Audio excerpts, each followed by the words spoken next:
नमस्कार, मेरा नाम है सुमित सिंह मेहता। हाजिर हूं आपके सामने क्लास 12 फिजिक्स से रिलेटेड एक और नया लेक्चर लेके।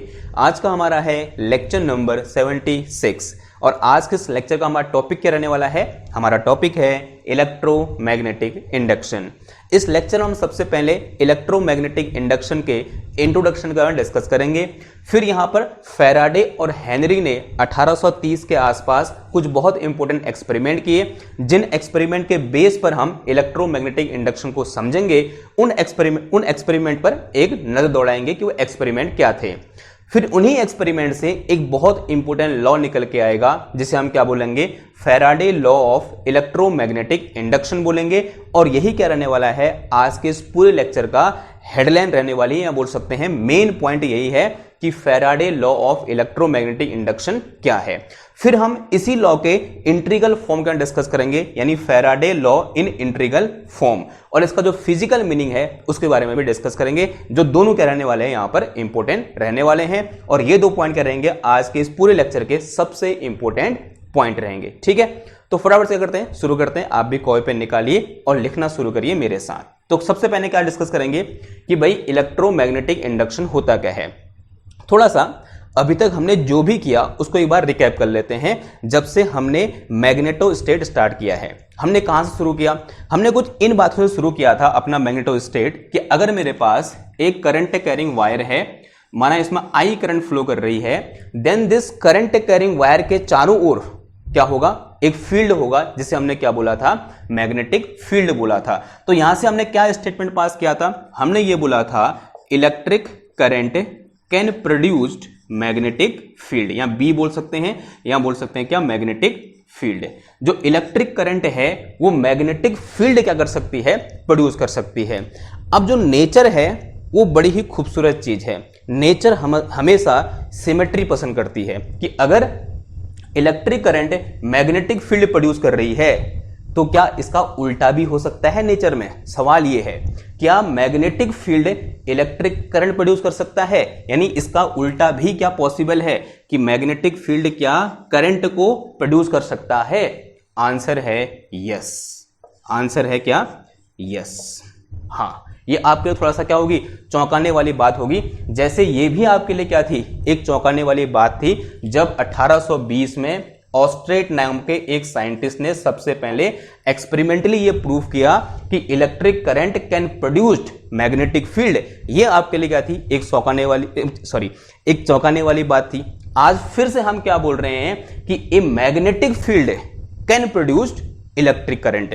जो मैग्नेटिक फील्ड है वो इलेक्ट्रिक करंट क्या कर सकता है? प्रोड्यूस कर सकता है। और ये भी क्या है आज आपके लिए? एक चौंकाने वाली बात है। और इस बात का प्रूफ सबसे पहले 1830 में इसी समय पर दो साइंटिस्ट एक्टिव थे। उनमें से एक साइंटिस्ट का नाम था फैराडे और एक साइंटिस्ट का नाम था हेनरी। एक का नाम क्या था? माइकल फैराडे, और एक का नाम था क्या? Joseph Henry.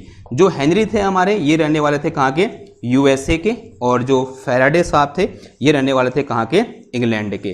तो 1930 की बात है। इन्होंने साथ साथ मतलब अलग अलग इंडिविजुअली अपनी अपनी लैब में, जोसेफ ने कहा यूएसए में और फैराडे ने कहा इंग्लैंड में, क्या किए? एक्सपेरिमेंट किए। और एक्सपेरिमेंटली ये प्रूव कर दिया कि मैग्नेटिक फील्ड करंट को प्रोड्यूस कर सकता है, वो भी एक स्पेशल केस के साथ। क्या स्पेशल केस है? जो मैग्नेटिक फील्ड होना चाहिए वो कैसा होना चाहिए? वेराइंग मैग्नेटिक फील्ड होना चाहिए, या बोलते हैं चेंजिंग मैग्नेटिक फील्ड होना चाहिए। यानी इन दोनों ने एक्सपेरिमेंटली ये प्रूव कर दिया कि changing magnetic field can produced electric current. और इसी फिनोमेना को हम क्या बोलते हैं? इलेक्ट्रोमैग्नेटिक इंडक्शन बोलते हैं। तो पहले एक लाइन लिख के चलेंगे, फिर आगे बढ़ेंगे। ठीक है, तो इन दोनों ने एक्सपेरिमेंटली, वो एक्सपेरिमेंट क्या थे अभी हम डिस्कस करेंगे, लेकिन फिलहाल एक लाइन लिख लो। इन दोनों ने एक्सपेरिमेंटली क्या किया? ये प्रूव किया changing magnetic field can produced electric current. यानी जो अभी तक हमने पढ़ा हुआ है उसका उल्टा भी क्या है? पॉसिबल है। ये इन दो साइंटिस्ट ने अलग अलग अपनी अपनी लैब में क्या कर दिया? प्रूव कर दिया। अब ये प्रूव करने के लिए उन्होंने कुछ एक्सपेरिमेंट किए। वो एक्सपेरिमेंट क्या थे? एक बार उनको हम क्या कर लेते हैं? देख लेते हैं। हम फैराडे के एक्सपेरिमेंट में क्या करेंगे? ध्यान देंगे ज्यादातर, क्योंकि दोनों ने क्या किए, एक ही जैसे एक्सपेरिमेंट किए। तो हम फैराडे के नाम से क्या करेंगे, आगे बढ़ेंगे। तो हेडिंग डालो Faraday's experiment. Faraday's experiment, Michael Faraday experiment. तो पहला ऐसे हैशटैग बना के चलना, माइकल फैराडे एक्सपेरिमेंट। क्या एक्सपेरिमेंट किए, पहला लिखो एक्सपेरिमेंट नंबर 1। पहला क्या हो जाएगा, एक्सपेरिमेंट नंबर 1। क्या किया भाई, एक सिंपल सा अरेंजमेंट लिया, एक कॉइल ली, इस तरह से कुछ इस तरह से क्या ली, एक कॉइल ले ली। मैं बना रहा हूं, ध्यान समझना। ऐसे क्या ले ली भाई, एक कॉइल ली, और इस कॉइल में क्या किया, इस तरह से यहां पर एक गैल्वेनोमीटर को अटैच किया। किसको अटैच किया, एक गैल्वेनोमीटर को। किस काम आता है, करंट को मेजर करने के काम आता है। यहां पर ऐसे क्या लगा दिया, इस तरह से एक गैल्वेनोमीटर यहां पर अटैच कर दिया जी, ठीक है। तो एक गैल्वेनोमीटर इस तरह से यहां पर क्या किया, अटैच किया, और ये क्या है, एक कॉइल है, ठीक। अभी इसमें कोई करंट फ्लो नहीं कर रही है, क्योंकि कोई भी यहां पर बैटरी नहीं लगी है। अब फैराडे ने क्या किया, एक मैग्नेट लिया इस तरह से। ये क्या है, एक मैग्नेट है, उसका नॉर्थ पोल है। क्या किया, एक मैग्नेट लिया, उसका ये नॉर्थ पोल है। साउथ पोल भी होगा, क्योंकि मैग्नेटिक मोनोपोल एग्जिस्ट करता नहीं है। लेकिन हम अभी किसकी बात करेंगे, नॉर्थ पोल की बात करेंगे। अगर साउथ पोल लेना ही चाहते हो तो साउथ पोल कहां होगा भाई, इधर की ओर होगा। तो ये इसका क्या होगा, साउथ पोल, और ये क्या है, इसका नॉर्थ पोल। इसको यहां पर ऐसे रखा। अब जैसे यहां पर रखा तो इसके कारण यहां पर कुछ ना कुछ मैग्नेटिक फील्ड होगा। आंसर है हाँ जी, होगा। अगर ये नॉर्थ पोल है तो मैग्नेटिक फील्ड लाइन कैसे होंगी इसकी, कुछ इस तरह से होंगी। तो मैग्नेटिक फील्ड लाइन कैसे होंगी, कुछ इस तरह से यहां पर हमें मैग्नेटिक फील्ड लाइन इसकी देखने को मिलेंगी, ठीक है। समझ में आ रही बात। और ऐसे पूरा घूम के ऐसे वापस आएंगी दोबारा से, कहां, साउथ पोल में। किधर बात इतनी। अब जब यहां पर ऐसे ये रेस्ट में रखा हुआ है, ये भी रेस्ट में है, तब यहां पर कुछ भी नया उनको देखने को नहीं मिला। लेकिन नया तब देखने को मिला जब इनमें से किसी एक को मोशन कराया। उन्होंने क्या किया, ये जो मेरे पास मैग्नेट है जिसका नॉर्थ पोल इधर की ओर पॉइंट कर रहा है, इसको इधर की ओर क्या कराया, मोशन कराया विद सम वेलोसिटी v। यानी माना ये मैग्नेट है, इसको ऐसे पकड़ा और इसको इस तरह से इधर की ओर क्या कराया, मोशन कराया। और जैसे उन्होंने ये किया, यहां गैल्वेनोमीटर में क्या हो गया, डिफ्लेक्शन आ गया। अब गैल्वेनोमीटर में डिफ्लेक्शन आया, इसका मतलब क्या हुआ कि यहां पर क्या प्रोड्यूस हो गई है, करंट क्या हो गई है, प्रोड्यूस हो गई है। या इसको और अच्छे शब्दों में बोलो तो यहां पर करंट क्या हो गई है, इंड्यूस हो गई है। और उस करंट को हम क्या बोलते हैं, इंड्यूस्ड करंट बोलते हैं। तो क्या हुआ, इस मैग्नेट को पकड़ा और इधर की ओर ऐसे क्या कराया, मोशन कराया। यानी इन दोनों के बीच क्या हो रहा है, एक रिलेटिव मोशन हो रहा है। यानी मैग्नेट इसकी रिस्पेक्ट में क्या कर रहा है, मोशन कर रहा है। तो मैग्नेट को पकड़ा और इस तरह से इसकी ओर क्या कराया, मोशन कराया। और जैसे ही इस मैग्नेट ने मोशन किया, यहां पर हमें कुछ करंट देखने को मिली। यानी इसमें क्या होगी, कुछ करंट इंड्यूस होगी, और जिसे हमने क्या बोला, इंड्यूस्ड करंट बोला। और इसी फिनोमेना को क्या बोला गया, इलेक्ट्रोमैग्नेटिक इंडक्शन बोला गया। अब थोड़ा सा इसमें और गौर देते हैं। करंट इंड्यूस हुई का मतलब क्या हुआ, जब इस वायर में या इस लूप में करंट ऐसे फ्लो की होगी, माना ऐसे इसमें क्या कर रही है, करंट इस तरह से इसमें फ्लो कर रही है, इन दिस वे। अगर इसमें इस तरह से करंट फ्लो करी तो यहां पर कुछ डिफ्लेक्शन देखने को मिलेगा गैल्वेनोमीटर के निडल में। अब इन वायर में करंट फ्लो कर रही है, इससे आप क्या समझते हो कि वायर में चार्ज फ्लो कर रहा है। और पर यूनिट चार्ज को फ्लो कराने में जितना वर्क डन किया जाता है उसे हम क्या बोलते हैं, हमने थर्ड चैप्टर में या सेकंड चैप्टर में एक चीज पढ़ी थी क्या, ईएमएफ। यानी इस चार्ज को यहां पर फ्लो कराने के लिए जितना काम किया जाएगा, पर यूनिट चार्ज को इस सर्किट में फ्लो कराने के लिए जितना काम किया जाएगा, उसे हम क्या बोलते हैं, ईएमएफ बोलते हैं। अब जरा सोचो, एक फंडामेंटल लेवल में जाओ। जब मैं इस मैग्नेट को इधर की ओर ले जा रहा हूं, मैंने बोला इसमें करंट क्या हुई, इंड्यूस हुई। अगर हम दिमाग में जोड़ दो, पहले करंट इंड्यूस हुई होगी या पहले ईएमएफ वाला कॉन्सेप्ट आया होगा, या पहले ईएमएफ यहां पर इंड्यूस हुआ होगा, या पहले करंट इंड्यूस हुई होगी। आंसर है पहले ईएमएफ इंड्यूस हुआ। जैसे मैंने क्या किया, इस मैग्नेट को इधर की ओर ले गया, यानी इधर की ओर मोशन कराया, और जैसे मैग्नेट ने इधर की ओर मोशन किया, इस वायर में क्या हुआ, एक ईएमएफ इंड्यूस हुआ। जिस इंड्यूस्ड ईएमएफ की वजह से इस वायर में एक करंट फ्लो करने लगी, जिस करंट को हमने क्या बोला, इंड्यूस्ड करंट बोला। तो यहां पर क्या मिला हमको, जैसे हम एज मैग्नेट मूव, जैसे मैग्नेट ने क्या किया, मोशन किया, मैग्नेट के मोशन करते क्या हुआ, ईएमएफ इंड्यूस हुआ। क्या हुआ, ईएमएफ इंड्यूस्ड हुआ। किसमें? इस लूप में। और इस इंड्यूस्ड ईएमएफ की वजह से इस लूप में एक करंट फ्लो करी, और जिस करंट को हमने क्या बोला? इंड्यूस्ड करंट बोला। क्या बोला हमने इसको? इंड्यूस्ड करंट बोला। ठीक है, और इस पूरे फिनोमेना को क्या बोलते हैं हम? इलेक्ट्रोमैग्नेटिक इंडक्शन बोलते हैं। अब आपके दिमाग में सवाल आ रहा होगा, अगर मैं मैग्नेट को रेस्ट में रखूं तो तब भी क्या यहां पर करंट फ्लो करेगी? आंसर है नहीं, क्योंकि पहले भी रेस्ट में था, इसमें हमें कोई भी करंट देखने को नहीं मिली थी। करंट कब फ्लो कर रही है इसमें? जब मैग्नेट क्या कर रहा है? इधर की ओर मूव कर रहा है। अब दूसरा काम क्या किया फैराडे ने? ये मैग्नेट लिया इस तरह से, अगेन सेम मैग्नेट है इस तरह से, ये इसका नॉर्थ पोल है, ये साउथ पोल है, और यहां पर ये क्या है? कॉयल है। अभी मैंने सिर्फ इस कॉयल में सिर्फ एक टर्न दिखा रखा है, इसमें एक से ज्यादा टर्न्स भी हो सकते हैं, नंबर ऑफ टर्न्स यहां पर पॉसिबल हैं। ठीक है, तो ये मेरे पास क्या है भाई? लूप है। अभी नीचे गैल्वेनोमीटर नहीं लगा रहा हूं। अब देखो क्या किया फैराडे ने, माना ये मैग्नेट इधर की ओर v वेलोसिटी से जा रहा है, और ये कॉयल भी इधर की ओर क्या हो रही है? v वेलोसिटी से जा रही है। दोनों की वेलोसिटी सेम है और दोनों एक ही डायरेक्शन में ऐसे जा रहे हैं।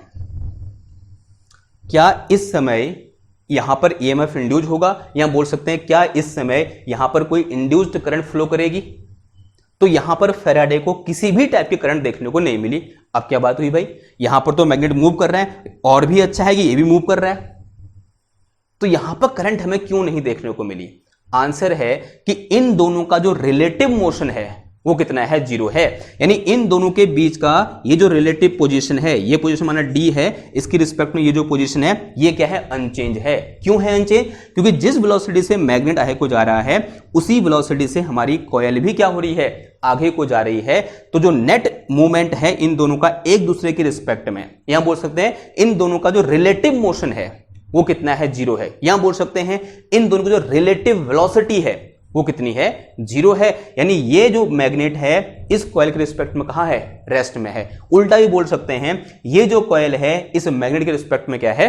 रेस्ट में है। यानी यहां पर क्या होना चाहिए? सबसे पहली बात, जो रिलेटिव वेलोसिटी होनी चाहिए वो नॉन जीरो होनी चाहिए, या इसी को कहने का एक और तरीका क्या है? रिलेटिव मोशन होना चाहिए। सिर्फ मोशन होने से यहां पर करंट इंड्यूस नहीं होगी। मोशन कैसा होना चाहिए? रिलेटिव मोशन होना चाहिए। ठीक है, यहां पर रिलेटिव मोशन क्या है? उसका 0 है। रिलेटिव वेलोसिटी क्या है? उसकी 0 है। ये लेकिन यहां पर रिलेटिव वेलोसिटी उसकी नॉन जीरो है, क्योंकि ये रेस्ट में है और ये कुछ v वेलोसिटी से इसकी ओर इस तरह से आगे बढ़ रहा है। तो क्या बोलेंगे हम कि when magnet and coil do relative motion to each other, with respect to each other, relative motion with respect to each other,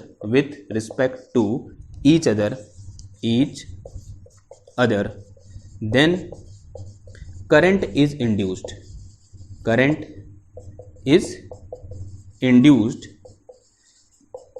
in loop या in coil लिखा है तो coil लिख देते हैं। Current is induce in coil. Again मैं current induce लिखा हूं, लेकिन सबसे पहले क्या इंड्यूस होगा? ईएमएफ इंड्यूस होगा, और उस इंड्यूस्ड ईएमएफ की वजह से क्या होगा? इंड्यूस्ड करंट यहां पर देखने को मिलेगी। ठीक है, अब देखो अभी मैं जो मैंने अभी लाइन लिखी ना, इसी लाइन को मैं थोड़ा सा अभी क्या कर दूंगा? गलत साबित कर दूंगा। कैसे? फिर से क्या किया? फैराडे ने एक एक्सपेरिमेंट किया। क्या एक्सपेरिमेंट किया जरा समझेंगे। इसको मिटाऊं मैं, एक्सपेरिमेंट से ही सब कुछ निकल के आएगा। अगर आपको ये एक्सपेरिमेंट समझ में आ गए, फैराडे का लॉ सिर्फ 2 मिनट का है, क्योंकि 2 ही लाइन है उसमें। अगर वो 2 लाइन समझ में मतलब ये पूरा डिस्कशन समझ में आ गया तो वो 2 लाइन आपके लिए क्या है? बाएं हाथ का खेल होने वाला है, कुछ भी नहीं है उनमें, सच बोल रहा हूं मैं। ठीक है, अब देखो फिर अब क्या करना है। थर्ड केस में क्या किया? थोड़ा सा फैराडे ने मॉडिफिकेशन किया। अभी यहां पर मैग्नेट नहीं लिया। कैसा मैग्नेट ले लिया? एक इलेक्ट्रोमैग्नेट ले लिया। इलेक्ट्रोमैग्नेट का मतलब कोई भी एक करंट कैरिंग कॉइल जो होती है वो एक मैग्नेटिक डायपोल की तरह बिहेव करती है, तो वो क्या है? एक टाइप की मैग्नेट है। तो एक कॉइल तो ऐसे ले ली इस तरह से, माना ये मेरे पास क्या है? एक कॉइल ये है। ये एक्सपेरिमेंट नंबर 1 है, इसको क्या बोल दो? एक्सपेरिमेंट 2 बोल दो। तो ये क्या हो जाएगा मेरा? एक्सपेरिमेंट 3 हो जाएगा। ठीक है, अब देखो यहां पर इस तरह से क्या लगा दिया? इससे एक हमने मतलब फैराडे ने क्या लगाया? एक इस तरह से गैल्वेनोमीटर लगा दिया जी करके। ठीक है, और फिर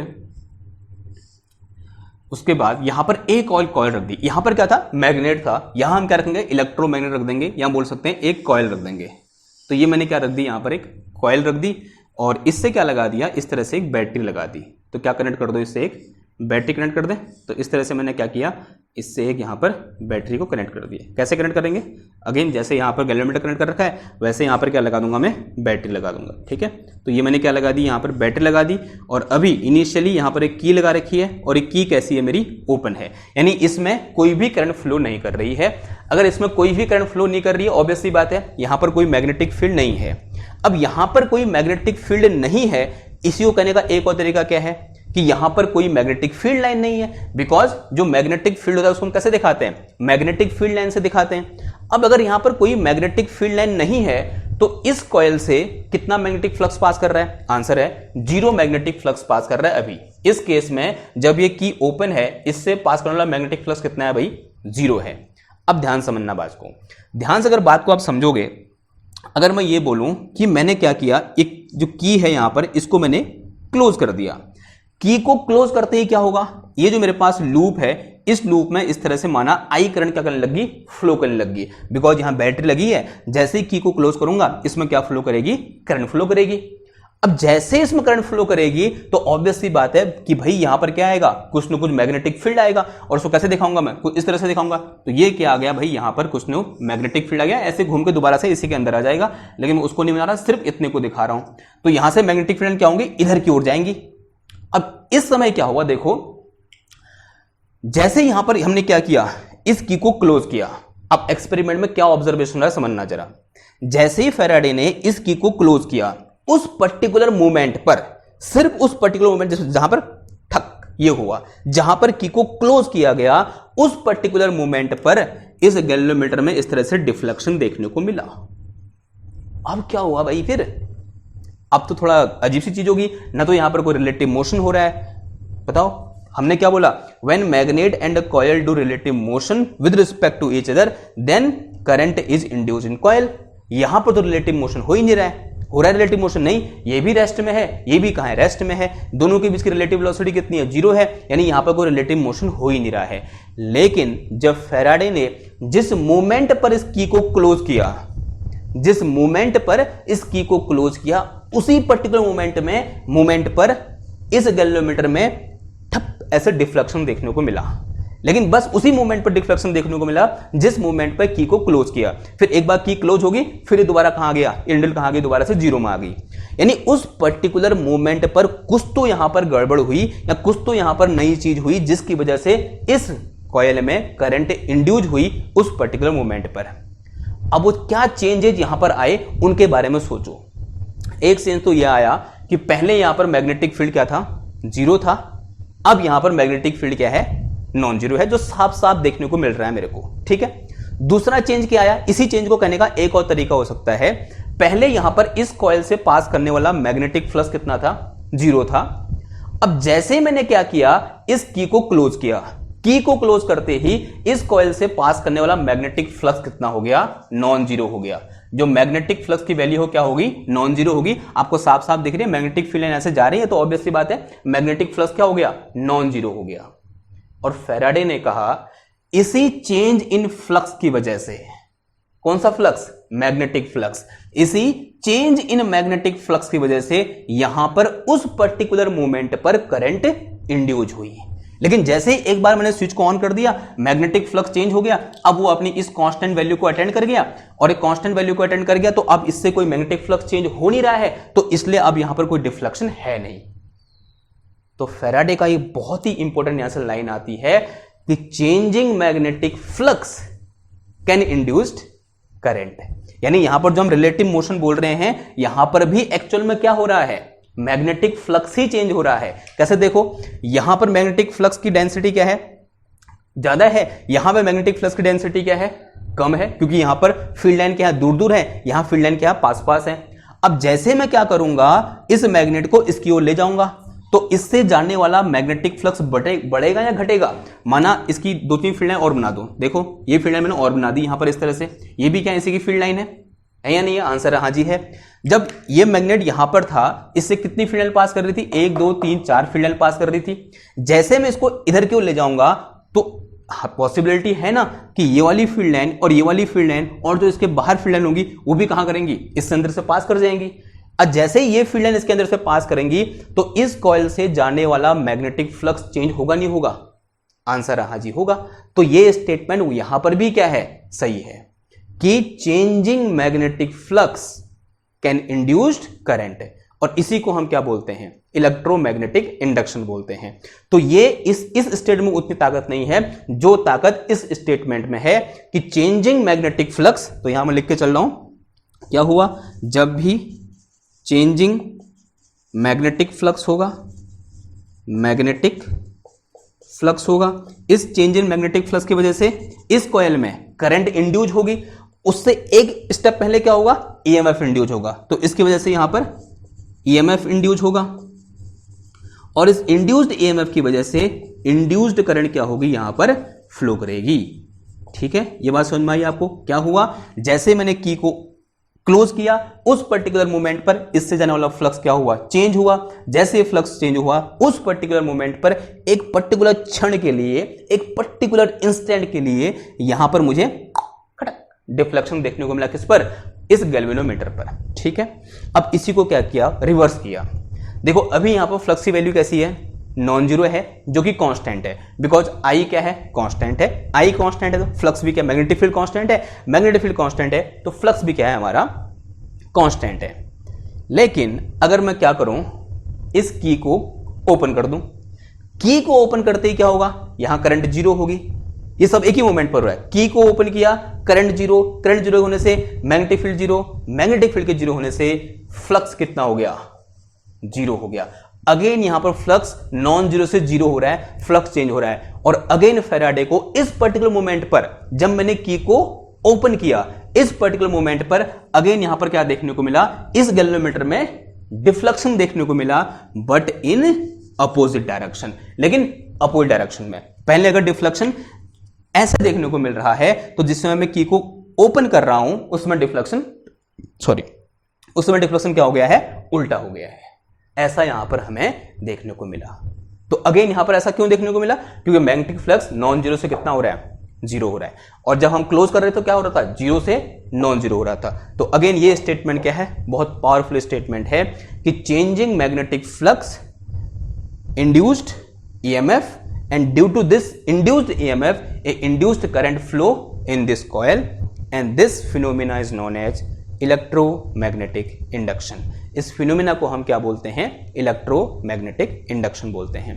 कुछ चीजें और ऑब्जर्व की गई कि जितना जल्दी जल्दी यहां पर मैग्नेटिक फ्लक्स चेंज होगा उतना ज्यादा EMF इंड्यूज होगा, और जितना ज्यादा EMF इंड्यूज होगा ऑब्वियस सी बात है उतनी ज्यादा करंट यहां पर फ्लो करेगी। अब इसी को यहां लगा के सोचो, मैंने इसको ऐसे मोशन करा रहा हूं और मुझे इससे जाने वाले फ्लक्स को जल्दी जल्दी तेज कराना है, जल्दी जल्दी चेंज करना है। कैसे करूंगा बताओ, इसको मैं तेजी से मोशन कराऊंगा, इस मैग्नेट को मैं ऐसे ऐसे करूंगा, या मैं उससे ऐसे तेजी से ले जाऊंगा, और जितने तेजी से इस मैग्नेट को मैं इधर की ओर ले जाऊंगा, इससे पास करने वाला मैग्नेटिक फ्लक्स उतना ज्यादा तेज क्या होगा, चेंज होगा। अगर वो उतनी जल्दी अगर वो तेज होगा उतना ज्यादा क्या होगा, ईएमएफ इंड्यूज होगा, और अगर उतना ज्यादा ईएमएफ, जितना ज्यादा ईएमएफ इंड्यूज होगा उतनी ज्यादा करंट यहां पर इंड्यूज होगी। दोबारा बोलूं, मैं थोड़ा सा हकला गया था, सॉरी फॉर दैट। देखो क्या बोला मैंने, इस मैग्नेट को मैं इसकी ओर जितनी ज्यादा तेज ले जाऊंगा उतनी तेज इससे जाने वाला फ्लक्स भी क्या होगा, चेंज होगा। और फैराडे ने ये एक्सपेरिमेंटली पाया कि जितनी जल्दी जल्दी इससे जाने वाला फ्लक्स चेंज होगा उतना ज्यादा ईएमएफ इंड्यूज होगा, और जितना ज्यादा ईएमएफ इंड्यूज होगा उतनी ज्यादा करंट इंड्यूज होगी। ठीक है, तो ये क्या है, फैराडे के ऑब्जर्वेशन है, और इन्हीं ऑब्जर्वेशन के बेस पर फैराडे ने एक लॉ दिया जिसको क्या बोला जाता है, Faraday law of electromagnetic induction बोला जाता है। क्या लॉ है, लॉ बड़ा सिंपल है। उन्होंने ये बोला rate of change of magnetic flux, क्योंकि रेट पर डिपेंड कर रहा है, क्योंकि जितना जल्दी मैग्नेटिक फ्लक्स चेंज हो रहा है उतना ज्यादा ईएमएफ इंड्यूज हो रहा है। तो क्या बोला गया, rate of change of magnetic flux is equal to induced EMF. यही क्या है, Faraday law of electromagnetic induction है। एक छोटा सा नेगेटिव साइन आता है जो कि डायरेक्शन को या फिर अपोजिशन को दिखाता है। ठीक है, तो मैं ये सब क्या है, एक थ्योरेटिकल नॉलेज है, ये आपके दिमाग में होनी चाहिए कि भाई किस तरह से फैराडे ने क्या किया, एक्सपेरिमेंट किए। हाँ, तो जोसेफ हेनरी थे, उन्होंने भी सेम टाइप के एक्सपेरिमेंट किए, हमने फैराडे के नाम से पढ़ लिए, उसमें कोई बुराई वाली बात नहीं है। ठीक है, तो थोड़ा सा क्या करते हैं, मिटाते हैं। किसको मिटाऊं, ये मिटाऊं मैं, देखो लिखो Faraday law of electromagnetic induction, law of electromagnetic induction, EMI। ठीक है, इलेक्ट्रोमैग्नेटिक इंडक्शन को शॉर्ट फॉर्म में कैसे लिखते हैं, EMI लिखते हैं। ठीक है, सॉरी क्या हो रहा है आज, देखो पहले स्टेटमेंट लिखते हैं फिर समझते हैं क्या कहना चाह रहा है। लिखो according to Faraday law of electromagnetic induction EMF induced in coil is equal to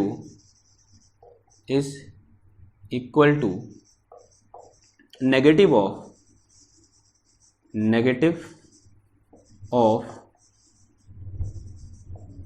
rate of change of magnetic flux, rate of change of magnetic flux through that coil,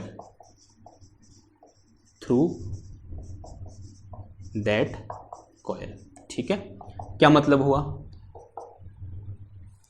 अगर मैं ये बोलूं EMF E है, E is equal to क्या आ जाएगा, minus का d∅b upon dt, E equal to क्या आ जाएगा, माइनस का d∅b अपॉन dt। ये कैसा स्टेटमेंट हो गया, क्वालिटेटिव, ये क्या हो गया, quantitative. E is equal to minus का d∅b अपॉन dt, जहां E क्या है भाई, E है मेरे पास क्या, इंड्यूस्ड EMF है, E मेरे पास क्या है, इंड्यूस्ड इलेक्ट्रोमोटिव फोर्स है यानी EMF है, और जो मेरे पास φb है ये मेरे पास क्या है, मैग्नेटिक फ्लक्स है। जो φb है वो मेरे पास क्या है, मैग्नेटिक फ्लक्स है। मैग्नेटिक फ्लक्स क्या होता है, हमने कल डिस्कस कर रखा है। और यहाँ पर जो नेगेटिव साइन है, वो दिखा रहा है किसको, अपोजिशन को दिखा रहा है। किसको दिखा रहा है, अपोजिशन को दिखा रहा है। किसको दिखा रहा है, ये अपोजिशन को दिखा रहा है। अपोजिशन का मतलब क्या हुआ, यहां पर जो EMF इंड्यूज होगा ना, वो कुछ इस तरह से इंड्यूज होगा कि वो इस मैग्नेटिक फ्लक्स के चेंज होने का अपोज करेगा। तभी मैंने ये बोला कि जो जो नेगेटिव साइन है किसको दिखा रहा है, अपोजिशन को दिखा रहा है, या कभी कभी इसको हम ऐसे बोल सकते हैं डायरेक्शन ऑफ EMF को दिखा रहा है। अब EMF की डायरेक्शन होती नहीं है क्योंकि कैसी क्वांटिटी है, कि स्केलर क्वांटिटी है, तो यहां पर हम बोल देते हैं जनरल भाषा में, लेकिन अपोजिशन करना क्या रहता है, अच्छा रहता है, क्योंकि क्या कर रहा है, ये इस फ्लक्स के चेंज होने का अपोज कर रहा है। अब ये कैसे अपोज करेगा, ये आगे की बात है। इसके लिए हमारे पास क्या होता है, एक अलग से लॉ होता है जिसको हम क्या बोलते हैं, लेंज लॉ बोलते हैं। अगर मैं मोर अप्रोप्रिएटली बताऊं, जो इस EMF का करंट इंड्यूज होगी उसके बारे में क्या बताता है, लेंज लॉ बताता है, जो आगे की बातें अभी हम कर रहे हैं उसको पूर्ण विराम में रखेंगे। ठीक है, पूर्ण विराम मतलब फुल स्टॉप। तो this indicate direction of EMF, किसको दिखाता है, ये डायरेक्शन ऑफ EMF को दिखाता है। ठीक है, तो यहां से मेरे पास E इक्वल टू कितना आ गया, माइनस का d∅dt, and this is our mathematical formula of Faraday law of electromagnetic induction. ठीक, अब यहां पर अगर मैं ये बोलूं, ये तो कितनी कॉइल है यहां पर, माना इस पूरी कॉइल में सिर्फ 1 टर्न है, तब फॉर्मूला ये है। तो अगर मैं ये बोलूं, if there are n turns in coil, अगर कॉइल में कितने टर्न्स है भाई, n टर्न्स है, देन इसको इक्वेशन 1 बोल दूं, देन इक्वेशन 1 क्या बन जाएगी, ये बन जाएगी E इक्वल टू माइनस का n d∅ अपॉन dt। ठीक है, अगर एक कॉइल से इतना EMF इंड्यूस हो रहा है, तो सॉरी एक टर्न से अगर इतना EMF है तो n टर्न से क्या हो जाएगा, मल्टीप्लाई बाय कितना आ जाएगा, n आ जाएगा। ठीक है, और ये φb होगा, ध्यान देना। Set is some equation number 2, इसे क्या बोल देंगे हम, इक्वेशन नंबर 2 बोल देंगे। अब मुझे थोड़ा सा मैथमेटिक्स का जादू दिखाओ और बताओ, ये जो यहां पर EMF मैंने E लिखा है, ये कैसा EMF है। मैं आपको कुछ नाम दे रहा हूं, उनमें से आपको छांटना है।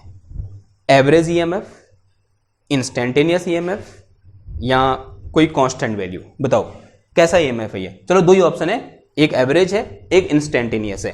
तो ये ईएमएफ की जो वैल्यू यहाँ पर निकल के आई है, ये आपको दिख रहा है नहीं दिख रहा है, पहली बात तो आई होप दिख रहा होगा यार। ये जो मैंने यहाँ पर लिखा है ईएमएफ, इक्वेशन नंबर 2 में ईएमएफ इक्वल टू लिखा है माइनस का n d∅b/dt लिखा है। अब ये जो ईएमएफ की वैल्यू यहाँ पर इक्वेशन नंबर 2 में आ रखी है, ये ईएमएफ की इंस्टेंटेनियस वैल्यू है या फिर एवरेज वैल्यू है, बताओ बताओ बताओ बताओ। डिफरेंशिएशन पढ़ लिया होगा ना आप लोगों ने, 12th ने पढ़ लिया होगा, क्योंकि क्लास 12th में मैथमेटिक्स में है ना differentiation.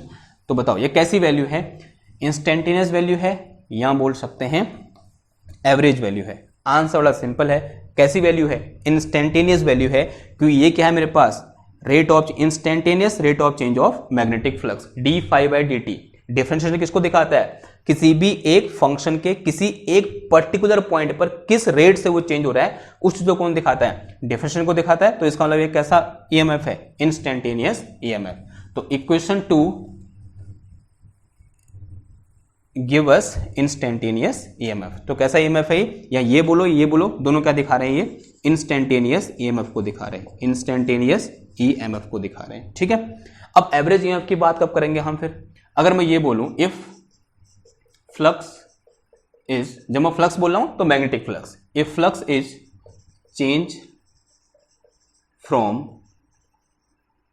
φ1 to φ2, φ1 to φ2 in time delta t, in time delta t, then EMF, बताओ क्या हो जाएगा। इसी फॉर्मूले को मॉडिफाई कर दो, then EMF E equal to कितना आ जाएगा, माइनस का n, ऊपर क्या आएगा चेंज इन फ्लक्स, तो कितना आ जाएगा φ2 माइनस φ1, नीचे क्या आएगा टाइम टेकन, ये कितना, ये क्या आ जाएगा मेरे पास डेल्टा t। अब ये जो मैंने EMF का फॉर्मूला लिखा, ये कैसा EMF है, ये है हमारा एवरेज EMF। ये कैसा EMF है, एवरेज EMF है, क्योंकि यहां पर जो फ्लक्स चेंज हो रहा है वो एक पर्टिकुलर टाइम इंटरवल पर हो रहा है, और यहां पर जो फ्लक्स चेंज है ये वैल्यू है ये किसी एक इंस्टेंट पर है। तो ये यहां से हम इसलिए हमने इसको क्या बोला, इंस्टेंटेनियस EMF बोला, और इसे हमने क्या बोला, एवरेज EMF बोला। इसको आप ऐसे ही मॉडिफाई कर सकते हो, E is equal to minus का n delta phi upon delta t. तो this is our average EMF, ठीक है, यहां तक बात समझ में आ गई। ओके, नाउ EMF तो इंड्यूस हो गया, अब इंड्यूस्ड EMF के कारण क्या इंड्यूस होगी, करंट इंड्यूस होगी। Now calculation for induced current.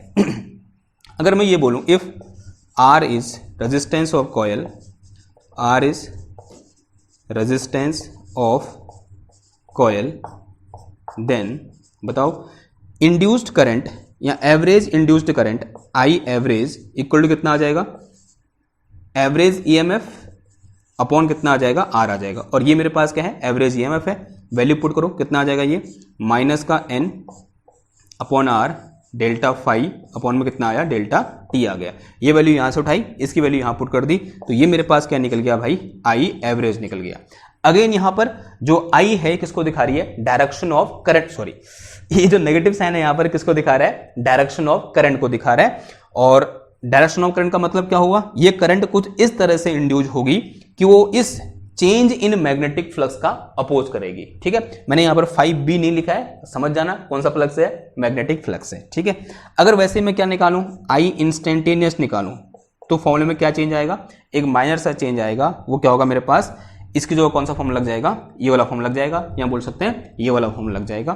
तो यहां से मेरे पास कितना आ गया, I instantaneous equal to minus का n अपॉन R, और ये क्या आ जाएगा, d phi upon d t आ जाएगा। और फाई क्या है यहाँ पर, मैग्नेटिक फ्लक्स है। अगेन यहाँ पर जो नेगेटिव साइन है वो किसको दिखा रहा है, डायरेक्शन ऑफ इंड्यूस्ड करंट को दिखा रहा है, और ये बता रहा है कि करंट कुछ इस तरह से इंड्यूस होगी कि वो इस फ्लक्स के चेंज होने का अपोज करेगी। अब यहां से डायरेक्शन को समझना थोड़ा सा क्या होता है, कठिन होता है। तो इसके लिए हमारे पास क्या होता है, एक लॉ होता है जिसे हम क्या बोलते हैं, लेंज लॉ बोलते हैं, जो हमारा कल का लेक्चर भी रहेगा, लेंज लॉ, ठीक है। ये बहुत इंपॉर्टेंट लॉ है जिसे हम क्या बोलते हैं, लेंज लॉ बोलते हैं, और ये हम कल डिस्कस करेंगे। और यहां पर आपको मोर ज्यादा क्लियर होगा कि किस तरह से यहां पर करंट इस फ्लक्स के चेंज होने का अपोज कर रही है, कैसे ये नेगेटिव साइन यहां पर इस फ्लक्स के चेंज होने का अपोज को दिखा रहा है, ठीक है, समझ में आ गई बात? ओके। और अब की बार से जब भी आप करंट निकालोगे, अगर न्यूमेरिकल में करंट निकालने को आ जाए तो कैसे निकालोगे? सिर्फ उसका मैग्नीट्यूड निकालोगे, माइनस साइन को हटा दोगे। सिर्फ क्या निकालोगे? उसका मैग्नीट्यूड। या तो अगर इंस्टेंटेनियस निकालना है तो इस फॉर्मूले से, एवरेज निकालना है तो इस फॉर्मूले से, ठीक है। तो क्या निकला? यहां से इंस्टेंटेनियस करंट निकल गई, और करंट की डायरेक्शन कहां से निकालोगे? लेंज लॉ से निकालोगे। ये हमारा क्या रहेगा? इस तरह का प्रोसीजर रहेगा जब भी न्यूमेरिकल में हमसे सवाल पूछे जाएंगे करंट और करंट की डायरेक्शन के बारे में। डायरेक्शन हमेशा लेंज लॉ से क्या करेंगे? हम फाइंड करेंगे, इस माइनस साइन के चक्कर में नहीं पड़ेंगे। लेकिन अगर पूछ ले कि भाई ये माइनस साइन क्या दिखाता है, तो आपको पता है कि यह करंट की डायरेक्शन को दिखाता है, जो कि फ्लक्स के चेंज होने का अपोज करेगी। यानी करंट इस तरह से इंड्यूस होगी कि वो फ्लक्स के चेंज होने का अपोज करेगी, ठीक है। ये बात समझ में आई? ओके। अगर इतनी बात समझ में आई, अब थोड़ा सा आगे बढ़ते हैं। मैंने लास्ट टॉपिक क्या था हमारा? आई थिंक हाँ, सेकेंड लास्ट हो गया ना। अब लास्ट टॉपिक हमारे पास क्या? Faraday law in integral form. लिखो, Faraday law in integral form. ये इंपॉर्टेंट है, इसके बेसिक में हम नहीं जाएंगे, सिर्फ जो इंटीग्रल फॉर्म होता है उसको डिस्कस करेंगे। जरा समझे। फैराडे लॉ ऐसे लिखना, Faraday law in integral form, यानी इंटीग्रेशन के टर्म में मुझे फैराडे लॉ लिखना है। कैसे लिखूंगा? यहां पर आपको एक छोटी सी याद करनी पड़ेगी। याद क्या करना है? जो ईएमएफ होता है उसको मैं ऐसे लिख सकता हूं, EMF induced in a closed loop is equal to integration या closed integration E dot dl. जहां डीएल है वो क्या है? लाइन एलिमेंट है। ई क्या है? इलेक्ट्रिक फील्ड है। ईएमएफ को मैं ऐसे लिख सकता हूं। अब ऐसे मैं कैसे लिख सकता हूं? एक छोटा सा डेरिवेशन है, मैं अभी यहां पर उसको नहीं करा रहा हूं क्योंकि मतलब फायदा नहीं है 12th वालों के लिए। अगर आप जानना चाहते हो तो मैंने एक जो लेक्चर सीरीज है मेरी एमएससी और बीएससी के बच्चों के लिए, इलेक्ट्रोडायनेमिक्स पर, इलेक्ट्रोडायनेमिक्स में फिजिक्स दर्शन आप डालोगे तब वहां पर आपको 150 लेक्चर मिल जाएंगे। उन 150 लेक्चर में से आई थिंक 75th लेक्चर या फिर ऐसे कुछ लेक्चर है, लेक्चर नंबर, वहां पर आपको डेरिवेशन मिल जाएगा कि ईएमएफ को हम इस तरह से क्या कर सकते हैं? दिखा सकते हैं। लेकिन फिलहाल के लिए आप क्लास 12th के बच्चे हो, इसको क्या कर लो? याद कर लो। इसे नहीं भी याद कर रहे हो तो जो मैं नेक्स्ट लाइन लिखने वाला हूं उसे क्या रखना है? आपको याद रखना है, क्योंकि इसके बाद जो लास्ट चैप्टर हमारी पहली बुक का, दैट इज इलेक्ट्रोमैग्नेटिक वेव, जब वहां पर हम डिस्प्लेसमेंट करंट डिफाइन करेंगे, जो कि बहुत इंपॉर्टेंट कॉन्सेप्ट है, वहां पर ये चीज क्या होती है? यूज होती है। मैंने तो इग्नोर भी कर सकता था, ठीक। तो अब क्या करेंगे? तो ईएमएफ ई इक्वल टू कितना होता है? इतना होता है, ये हमने याद कर लिया। अब एक काम करो, इस ईएमएफ की वैल्यू उठाओ, यहां मैंने क्वेश्चन नंबर 2 रखा था, वहां पर लिख दो, since we know that from Faraday law EMF E equal to क्या होता है? माइनस का डी फाई बी अपॉन कितना होता है? डी टी होता है। और ईएमएफ की वैल्यू ये है, उठा के यहां रख दो, क्या आ जाएगा? ये close integration E dot D L, ठीक है, लाइन इंटीग्रेशन है ये, इक्वल टू कितना आया? माइनस का डी फाइव बी अपॉन कितना आ गया? डी टी आ गया, ठीक है। And this is what we call integral form of Faraday law of electromagnetic induction. इसका फिजिकल मीनिंग बहुत इंपॉर्टेंट है। फिजिकल मीनिंग क्या बोलता है? देखो, अगर मैं इसके लेफ्ट हैंड साइड को देखूं तो यहां क्या है भाई? इलेक्ट्रिक फील्ड है। अगर मैं राइट हैंड साइड को देखूं तो यहां मेरे पास क्या है? यहां क्या है? इलेक्ट्रिक फील्ड का इंटीग्रेशन है। और राइट हैंड साइड में क्या है? मैग्नेटिक फ्लक्स का डिफरेंशिएशन है। यहां बोल सकते हैं मैग्नेटिक फील्ड मैग्नेटिक फ्लक्स किस रेट से चेंज हो रहा है वो लिखा हुआ है। और ये हमें बता रहा है कि changing magnetic flux can produced electric field. या ऐसा ही बोल सकते हैं, अगर मैं थोड़ा सा मैग्नेटिक फ्लक्स की डेफिनेशन में जाऊं तो फाइव बी इक्वल टू क्या होता है? बी ए कॉस थीटा होता है। या इसको मैं क्या लिख सकता हूं? बी डॉट ए लिख सकता हूं। उठा के वैल्यू यहां पुट कर दो तो क्या आ जाएगा? ये integration E dot D L equal to कितना आ गया? ये माइनस का D by D T of, ये आ गया मेरे पास बी डॉट ए आ गया। थोड़ा सा अंदर ले जाओ इसको, तो दिस इज इंटीग्रेशन कितना आया? अगर ए कांस्टेंट है तो E dot D L equal to, अगर ए कांस्टेंट है, एरिया कांस्टेंट है, तो d five B upon d t dot कितना आ गया? ये ए आ गया। And this tell us changing magnetic field can produced electric field. ये बहुत इंपॉर्टेंट स्टेटमेंट है, that is changing magnetic field can induced electric field. ये लाइन कहाँ से निकल के आई? Faraday law of electromagnetic induction से निकल के आई कि changing magnetic field can induced electric field. जो चेंजिंग मैग्नेटिक फील्ड होता है वो इलेक्ट्रिक फील्ड को इंड्यूस कर सकता है, या ऐसा बोल सकते हैं changing magnetic flux can induced electric field. एक ही बात हुई, ठीक है, ये बात समझ में आई आपको। And it is physical meaning of this statement. इस स्टेटमेंट क्या है? ये फिजिकल मीनिंग है, जो कि बहुत इंपॉर्टेंट है। इस बात को ध्यान रखना, क्योंकि इसी के बेस पर हम आगे चलकर एक बहुत इंपॉर्टेंट कॉन्सेप्ट डिस्कस करेंगे, कॉन्सेप्ट ऑफ डिस्प्लेसमेंट करंट। ठीक है, अगर इतनी बात समझ में आई, अब लास्ट में थोड़ा बहुत समझ लेते हैं। अगर मुझे किसी कॉइल से पास करने वाला मैग्नेटिक फ्लक्स चेंज करना है तो क्या क्या तरीके हो सकते हैं? How we can change magnetic flux, यानी number of ways by which we can change